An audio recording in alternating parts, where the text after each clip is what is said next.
चर्चा पाऊं जिसमें हम पिछले वीडियो में 1 से 10 तक जो साखियां कबीरदास की उनका अध्ययन कर चुके हैं। आज हम 11 नंबर की साखी से अध्ययन शुरू करेंगे और 11 नंबर की साखी देखिए क्या है कि हद छाड़ी बेहद गया किया शून्य स्नान मुनिजन महल न पावहीं तहां किया विश्राम। तहां किया विश्राम यानी कि वहां पर किया विश्राम। पहले सबसे पहले शब्दों को जानेंगे आप कठिन शब्दों को। हद छाड़ी यानी कि हद को छोड़कर, जो एक सीमा होती है इंसान की मानव की, उसको छोड़कर उसके आगे तक बढ़ जाना। बेहद गया जिसकी कोई सीमा नहीं थी वहां तक चला गया यानी कि ब्रह्मा तक चला गया। शून्य किया शून्य स्नान, और वो जो बेहद में गया, शून्य मतलब शून्य में, आकाश में जहां पर ब्रह्मा का वास होता है, परमात्मा का निवास होता है, वहां पर पहुंच गया कि ब्रह्मारंध्र। कौन सा रंध्र होता है ऊपर ऊपर? ब्रह्मारंध्र, सहस्त्रार दल जो करते हैं, वहां पर जब वो पहुंच गया साधक, तो वो शून्य किया स्नान, वहां पर जाकर उसने अमृत, जो वहां पर अमृत धारा स्रवित होती रहती है, उसमें वहां पर जाकर उसने स्नान कर लिया। मुनिजन महल न पावे, और मुनिजन, मुनि लोग महल न पावे यानी कि वहां तक पहुंच नहीं पाते, उस महल तक यानी कि उस भवन तक। कहां किया विश्राम? और वो उस महल में यानी कि जहां पर मुनि भी नहीं पहुंच पाते, वहां पर उसने क्या किया? विश्राम। तो इसका अब अर्थ एक बार और देख लीजिए। वैसे अर्थ हो ही गया, यही है कि हद छाड़ी बेहद गया। कबीरदास जी कहते हैं कि जब मैं माया जनित इस भ्रम में, ये जो माया जनित जो भ्रम है यानी कि जो सीमा सहित जो संसार है, इस संसार की एक सीमा है, उस संसार, उस सीमा वाले संसार में असीम, जिसकी कोई सीमा नहीं है ब्रह्मा की, वहां तक चला गया कि हद छाड़ी, इस हद को छोड़कर जो माया का ये जो संसार है, इसकी हद को यानी कि इसकी सीमा को पार करके बेहद गया, जहां पर जिसकी कोई सीमा नहीं है वहां तक मैं पहुंच गया। यानी कि साधना के मार्ग से मैं ब्रह्मा तक पहुंच गया, जहां ब्रह्मा का निवास होता है। अब ब्रह्मा का निवास के लिए वो आपको बताया 6 चक्र होते हैं, इनको पार करके जो लास्ट वाला जो चक्र होता है उसे क्या कहते हैं? ब्रह्मरंध्र कहते हैं, कि सहस्त्रार दल भी करते हैं। वहां पर पहुंच गया। अब यहां से मुझे सीधे ब्रह्मा की प्राप्ति हो जाएगी, तो किया शून्य स्नान, और वहां पर बेहद ज्ञान, वहां तक मैं पहुंच गया, और वहां पहुंचने के बाद मैंने शून्य में, शून्य मतलब शून्य में, आकाश में जहां ब्रह्मा का निवास है, वहां पर मैंने स्नान किया। यानी कि स्नान किया, वो स्नान क्या हुआ? पानी से थोड़ी ना आए थे, फिर स्नान किया मतलब वहां पर अमृत रूपी जो धारा बहती रहती है, अमृत जो स्रवित होता रहता है, उसका मैंने पान किया, उसमें मैंने स्नान किया। यानी कि वो फिर जीवात्मा हमेशा के लिए अमर हो जाती है, वहां जाने के बाद अमृत प्राप्त हो जाता है उसके तरह से। मुनिजन महल न पाओ, और मुनि लोग, जो मुनि योगी होते हैं, वो तपस्या करते हैं, फिर भी उस महल को प्राप्त नहीं कर पाते। महल मतलब ब्रह्मा के भवन को, उस स्थान तक नहीं पहुंच पाते हैं। कहां किया विश्राम? और वहां पर जाकर मैंने क्या किया? अपना विश्राम किया। मैंने रूम किराए पर ले लिया, वहां पर जाकर किराए पे क्या, मुझे फ्री में मकान मिल गया, प्लाट मिल गया वहां पर। हाँ, जहां पर मुनि लोग भी नहीं पहुंच पाते, उस ब्रह्मा के यहाँ पर मेरा क्या है? अब निवास है, यानी कि वहां पर जाकर मैं क्या कर रहा हूं? विश्राम कर रहा हूं। ठीक है, 12 नंबर देखिए आप। देखो कर्म कबीर का कछु पूर्व जन्म का खेल, जाका महल न मुनि लहो सो दोषत किया अले। बहुत अच्छा है ये भी, कि देखो कर्म कबीर का, कि कबीर का कर्म देखिए। हे संतों, हे सांसारिक मनुष्यों, हे माया में उलझे हुए मनुष्यों, कबीर का कर्म देखो, कितने अच्छे कर्म किए उसने। कछु पूर्व जन्म का खेल, कि कोई उसके पूर्व जन्म का ही खेल है ये, तो कि कोई उसके पूर्व जन्म के अच्छे कर्म हैं, जिसके कारण क्या हुआ? जाका महल न मुनि लहो, कि जिस महल को न मुनि लहो यानी कि नहीं मिलता, मुनियों को भी प्राप्त नहीं होता, यानी कि वो महल, वो ब्रह्मा का जो स्थान है, वो मुनियों को तपस्या करने पर भी प्राप्त नहीं होता है, वहां पर कबीर पहुंच गया है। और क्या क्या कबीर ने? सो दोषत किया अलेख। अलेख मतलब वो जो ब्रह्मा है ना, उससे उसने दोस्ती कर ली है, देखो मित्रता कर ली है। और जहां तक मुनियों का पहुंचना भी असंभव सा होता है, नहीं पहुंच पाते हैं, और वहां पर पहुंच गया है कबीर, और उसने वहां पर जाकर उससे क्या कर ली है? दोस्ती कर ली। किससे? ब्रह्मा से। दोस्त मतलब मित्रता, अलेख मतलब ब्रह्मा से। आगे देखो 13 नंबर। पिंजर प्रेम प्रकाशिया जाग्या जोग अनंत, संसा खूटा सुख भया मिल्या प्यारा कंत। पिंजर यानी कि होता है अपना जो है हार्ड मांस से बना हुआ जो शरीर है, ये पिंजर। प्रेम प्रकाश या प्रेम प्रकाशित हुआ, जाग गया जोग यानी कि योग से, अनंत यानी कि जो अनंत ब्रह्मा है, संसार संसार खूंटा सुख, खूंटा मतलब जो सांसारिक कष्ट है वो सुख भया वो भी सुख में बदल गए, मिल गया प्यारा यानी कि प्यारा, कंत यानी कि पति, अर्थात यहाँ पर अर्थ होगा इसका ब्रह्मा। ठीक है, अब देखो इसका कबीरदास जी कहते हैं कि पिंजर प्रेम प्रकाश है, कि जब हृदय में यानी कि शरीर के हृदय में प्रेम का प्रकाश हुआ, प्रेम का प्रकाश फैला, प्रेम रूपी ज्ञान का प्रकाश फैला, तो क्या हुआ, जाग्या जोग अनंत, उससे क्या हुआ, परमात्मा के अंदर जो यानी कि जो साधक के अंदर जो योग था वो जाग उठा, यानी कि उसे ज्ञान का मार्ग मिल गया, गुरु के उपदेश से उसे ज्ञान का मार्ग प्राप्त हो गया। और उस ज्ञान के मार्ग के प्राप्त होने से क्या हुआ, उसको जो प्रेम प्राप्त हुआ उससे क्या हुआ कि संसार खूंटा, जो संसार के जो अज्ञानता जो भ्रम वगैरह थे, जो माया मोह वगैरह थे, उसका भ्रम उसके मन से टूट गया, यानी दूर हो गया, और सुख भया, उसको सुख प्राप्त हुआ, आनंद प्राप्त हुआ, मिला प्यारा कंत, और जब उसको उस ज्ञान के उपदेश से प्यारे कंत मिले, प्यारे पति यानी कि परमात्मा मिले, तो उसका हृदय किससे भर गया, आनंद से, सुख से उसका हृदय प्रफुल्लित हो गया, और उसके अंदर के जो सांसारिक मायामोह के जो कष्ट थे, भ्रम थे, वो दूर हो गए।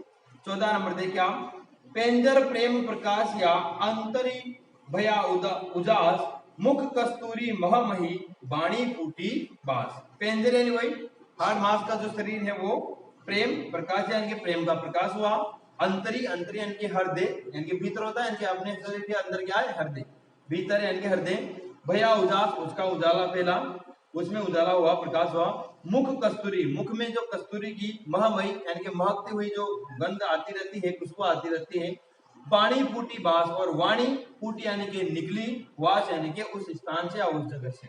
अब अर्थ देखिए आप कि पेंजर प्रेम प्रकाश या, यानी कि शरीर के अंदर परमात्मा का प्रेम प्रकाशित हुआ, यानी कि सतगुरु ने जो ज्ञान का उपदेश दिया उसका अंदर प्रकाश फैलने लगा, अंतर भया उजास, और उस प्रेम से क्या हुआ, अंतर यानी कि हृदय में किसका उजास हुआ, प्रेम का, यानी कि प्रेम का प्रकाश अंदर, ज्ञान का प्रकाश अंदर हृदय में होने लगा। मुख कस्तूरी महमयी, बाणी फूटी बास, और फिर आगे कहते हैं कि साधक के साधक के मुख प्रेम की सुगंध से परिपूर्ण हो, यानी साधक का जो मुख है वो महमही गंध, यानी कि जो कस्तूरी की जो गंध आती है, इस गंध से साधक का मुख क्या हो गया, महकने लगा, यानी कि वो सुगंधित हो गया पूरी तरह से, और बाणी फूटी वास, जिससे वो जो सुगंध से महकने लगा ना उसका मुख, उससे क्या हुआ, उसकी वाणी लगातार निश्चित बहने लगे, यानी कि वो लगातार उस सुगंध से सुगंधित रहने लगा, यानी कि प्रभु के भजन में ध्यान लगाने लगा, यानी कि प्रभु प्राप्ति में पूरी तरह से वो रम गया।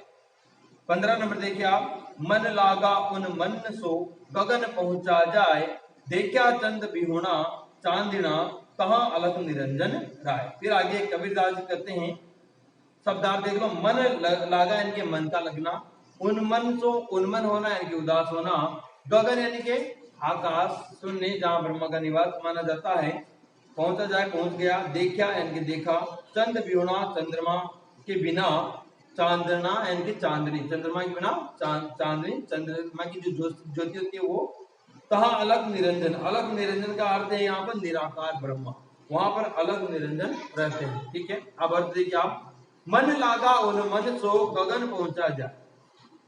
कबीरदास जी कहते हैं कि जो बाहरी जो आकर्षण थे उनमें, यानी कि जब व्यक्ति के जो साधक का मन था वो गुरु के सदगुरु के उपदेश के माध्यम से ब्रह्मा की प्राप्ति की साधना करने लगा, तो उसका मन उसमें लगने लगा, साधना में उसका मन लगने लगा, और क्या हुआ, उन्मन सो, और जो बाहरी माया मोह वगैरह थे उनसे उसका मन क्या होने लगा, उन्मन उदास सा होने लगा, गगन पहुंचा जाए, और इस साधना के माध्यम से कहां पर पहुंच गया, गगन में, यानी कि शून्य में, ब्रह्मा के निवास स्थान में पहुंच गया, उसने ब्रह्मा की प्राप्ति कर ली, और वहां पर जाकर उसने क्या देखा कि देखा चंद बिहुना चांदना, कि वहां पर जाकर उसने देखा कि चंद्रमा के बिहुना यानी कि बिना, चांदना यानी कि चांदनी, तो वहां पर चंद्रमा के बिना ही चांदनी फैल रही थी, कहां अलग निरंजन, और वहां पर अलग निरंजन यानी कि परम पिता ब्रह्मा परमात्मा वहां पर निवास करते, वहां पर क्या हो रहा था, उस ब्रह्मा का प्रकाश किस प्रकार फैला हुआ था, जैसे बिना चंद्रमा के ही चांदनी फैली रहती है, वैसे जो ब्रह्मा है वो अलग है, दिखाई नहीं देता है,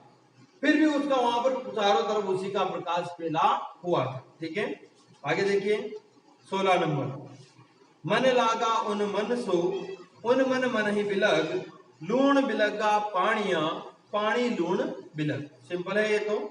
मन लागा यानी कि मन लगा, उन्मन सो उन्मन विरक्त हो जाना, उन मन मन ही बिलग, और उन मन ऐसे उन्मन हो जाना मन में, बिलग यानी कि विरक्त हो जाना या अलग हो जाना। लूण यानी कि नमक, बिलगा यानी इस बिलगा का अर्थ है मिल गया, और ऊपर जो बिलग है ना उसका अर्थ है विरक्ति या अलग होना, और नीचे जो बिलगा है उसका अर्थ है मिल गया। पानी यानी कि पानी में, फिर आगे पानी यानी पानी, लूण यानी लूण, और बिलग यानी कि मिल जाना। ठीक है। अब देखिए इसमें कि मन लागा उन्मन सो उन्मन मन ही बिलग, कि वो जो साधक है यानी कि जो कबीरदास जी साधक थे वो कह रहे हैं कि मेरा जो मन है वो इन सांसारिक विषयों से उन्मन हो गया, यानी कि इनसे विरक्त हो गया, इनमें अब उसका मन नहीं लगता है। उन्मन मन ही बिलग, और इसका जो उन्मन है इस उन्मन अवस्था में ये इन सांसारिक मायामोह से क्या हो गया, बिलग हो गया, यानी कि अलग हो गया। अब ये सांसारिक मायामोह में उलझा नहीं रहता है। अब उलझा नहीं रहता है तो किसमें लग गया इसका मन, ब्रह्मा में लग गया, परमात्मा में लग गया। फिर आगे वो कहते हैं कि लूण बिलगा पानी, यानी कि उसका मन ब्रह्मा में इस प्रकार मिल गया जैसे लूण पानी में मिल जाता है, जैसे नमक पानी में मिल जाता है ना, उसी प्रकार उसका मन किसमें मिल गया, ब्रह्मा में, परमात्मा में मिल गया, यानी कि आत्मा परमात्मा में एकाकार हो गई। या फिर कहते कि पानी लूण बिलग, या फिर पानी में नमक मिल गया हो, या नमक में पानी मिल गया हो, इस प्रकार से मेरा मन यानी कि वो जो साधक की आत्मा है वो पूरी तरह से परमात्मा में एकाकार हो गई है, एक हो गई है। अब उसको कोई अलग नहीं कर सकता है। 17 नंबर की साखी देखिए, पानी ही तो हिम बया, हिम है गया बिलाई, जो कछु था सो ही बया, अब कछु कहा न जाए।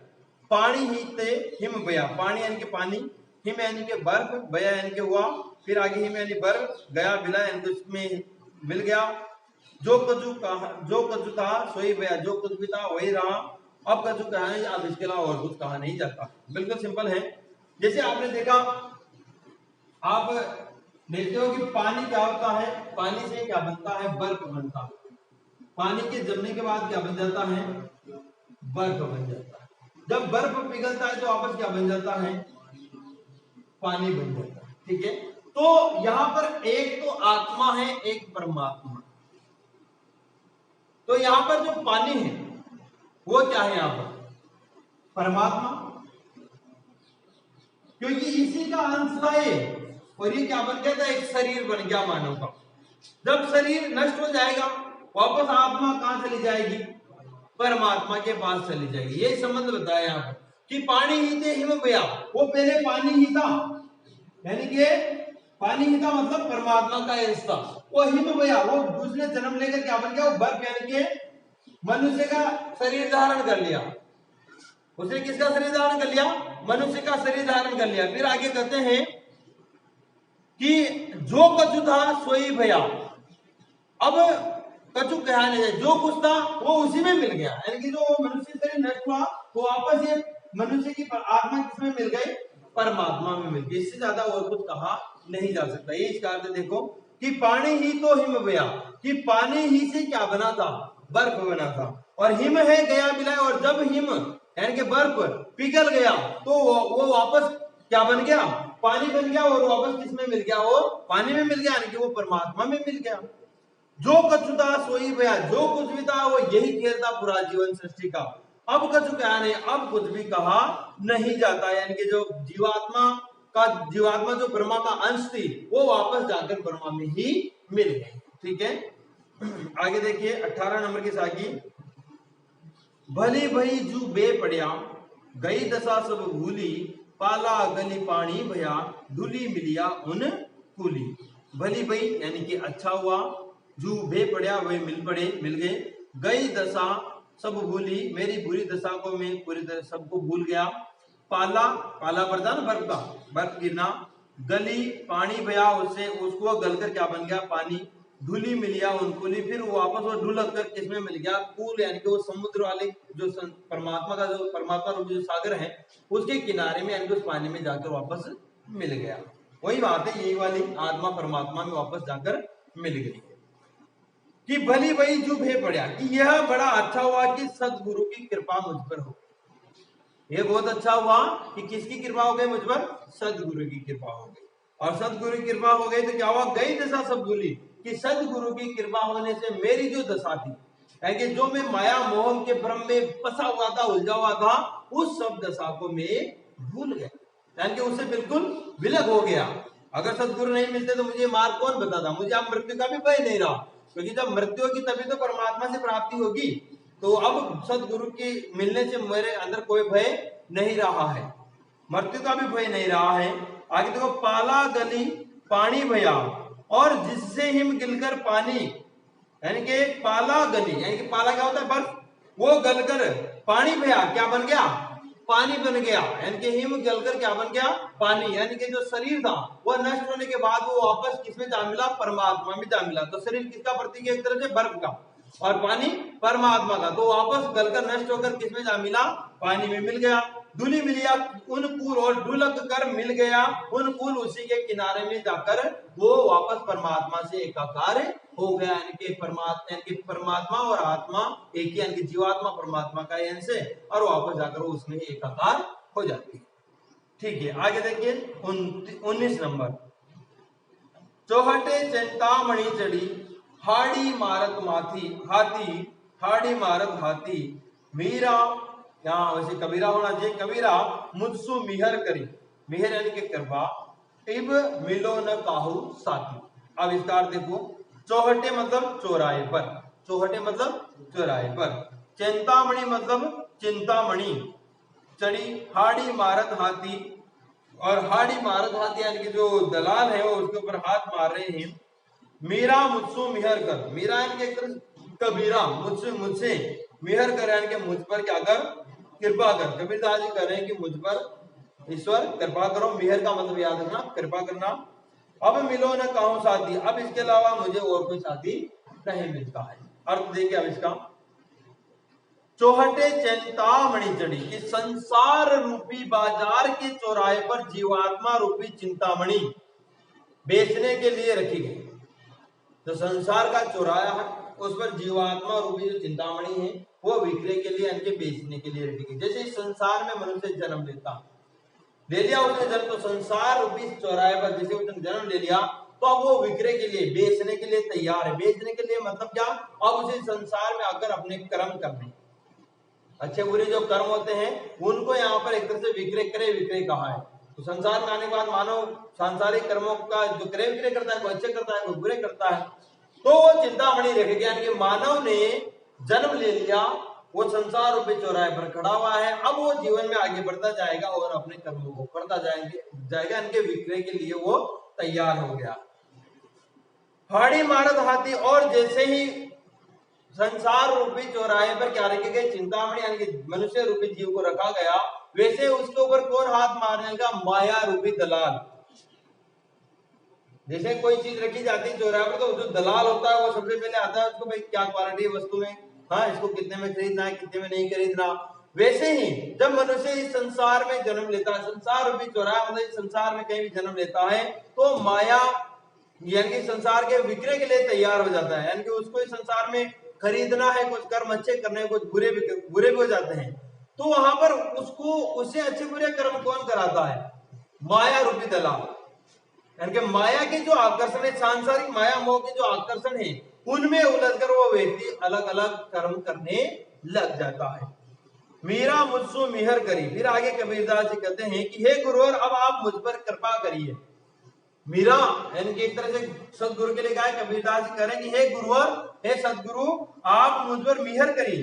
मिहर मतलब मुझ पर कृपा करिए। इब मिलो न काहू साथी, कृपा करिए कि मैं इस माया भ्रम से, यानी कि मुझे इस माया भ्रम से निकालिए, अब मैं फिर इन प्रपंचों में कभी नहीं पड़ूंगा।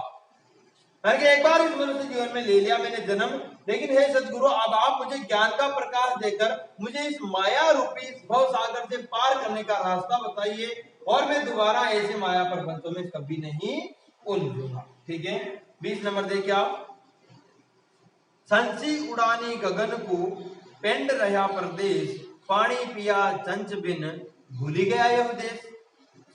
संसी यानी एक तरह से पक्षी, और उड़ानी यानी उड़ गया, गगन को यानी आकाश में, पेंड यानी कि पिंड, ये अपना शरीर एक तरह से पिंडी है। रहा परदेश, वो परदेश में ही रह गया, अपने देश में। पानी पिया चंच में, पानी पिया चंच यानी कि चोंच के बिना भूल ही गया यह देश, और उसके बाद वो इस देश को भूल गया। अब अर्थ बहुत सिंपल है इसका कि संसी उड़ाने गगन को, कि पक्षी रूपणी जो आत्मा है, या पक्षी किसका प्रतीक है? आत्मा का। कि पक्षी रूपणी जो आत्मा है वो शून्य प्रदेश की तरफ उड़ गई है, मतलब ऊपर जो ब्रह्मा है ना उसके पास से चली गई है।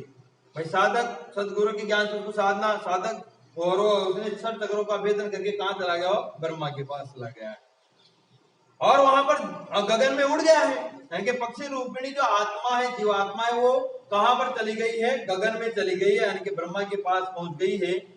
पिंड रहा प्रदेश, और उसका जो पिंड था यानी कि जो शरीर था वो कहां रह गया? उसी के प्रदेश में ही, उसके देश में ही रह गया। यानी कि जब शरीर से जीवात्मा अलग हो जाती है तो शरीर एक बिल्कुल मृत प्राय पड़ा रहता है, और आत्मा कहां चली जाती है? परमात्मा के पास चली जाती है।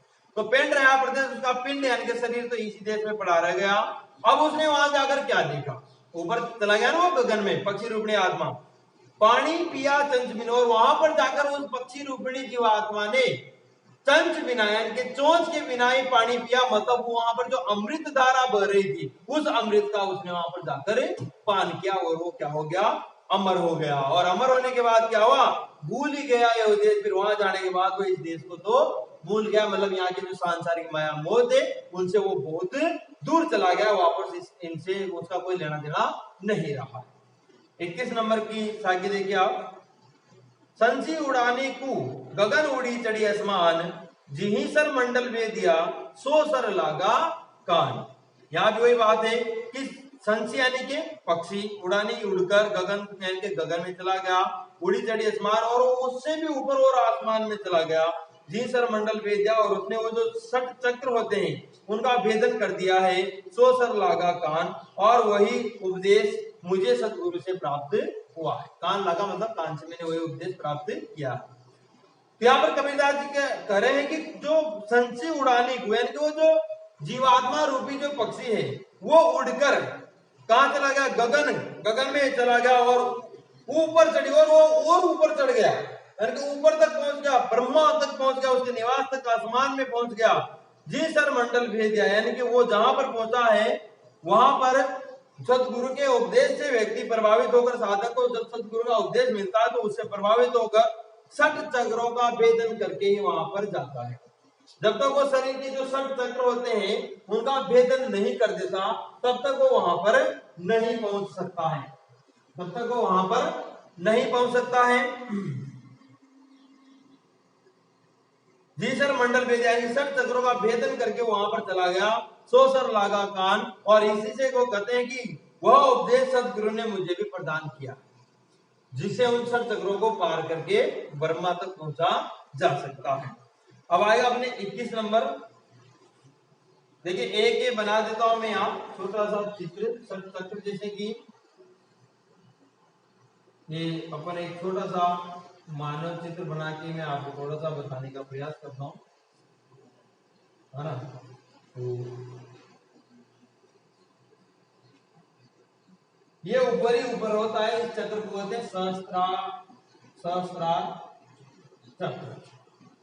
ये ऊपर ही ऊपर होता है सहस्त्रार चक्र। फिर आप अगर थोड़ा अपन नीचे चलते हैं तो देखिए किस प्रकार से इसकी आकृति है।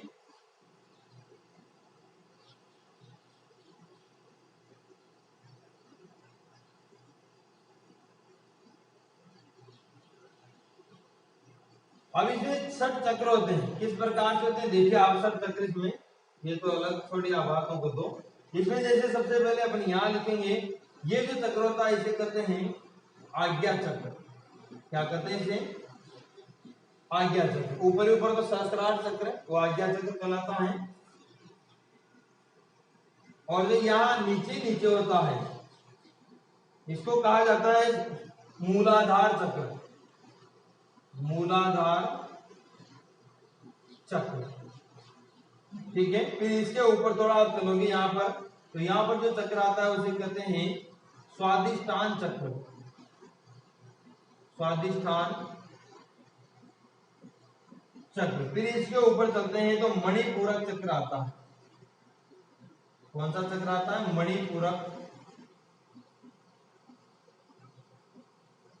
मणिपूरक चक्र। फिर थोड़ा इसके ऊपर चलोगे तो आपका आएगा अनाहत चक्र।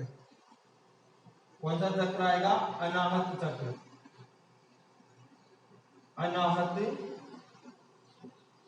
चक्र। फिर इसके ऊपर जो यहाँ पर जो चक्र आता है वो कहलाता है अपने विशुद्ध चक्र या पिंगला चक्र भी कहते हैं इसको। विशुद्ध चक्र या पिंगला चक्र ये यहाँ पर होता है। फिर उसके दोनों तरफ, इनके दोनों तरफ क्या होती है? ऐसे नाड़ियां निकली रहती है, ये इस प्रकार से, ये इस प्रकार से, और दूसरी इधर से होती है।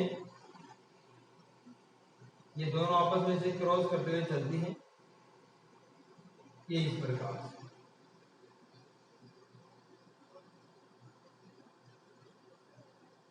ये ऐसे कुछ ये अपने शरीर की बनावट है, और जो ऋषि मुनि ज्ञानी जो साधक होते हैं इसी के आधार पर चलते हैं।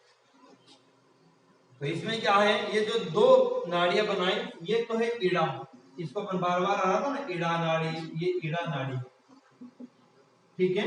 और जो ये इधर वाली है इसे कहते हैं सुषुम्ना नाड़ी, इसको, ये है, इसको कहते हैं सुषुम्ना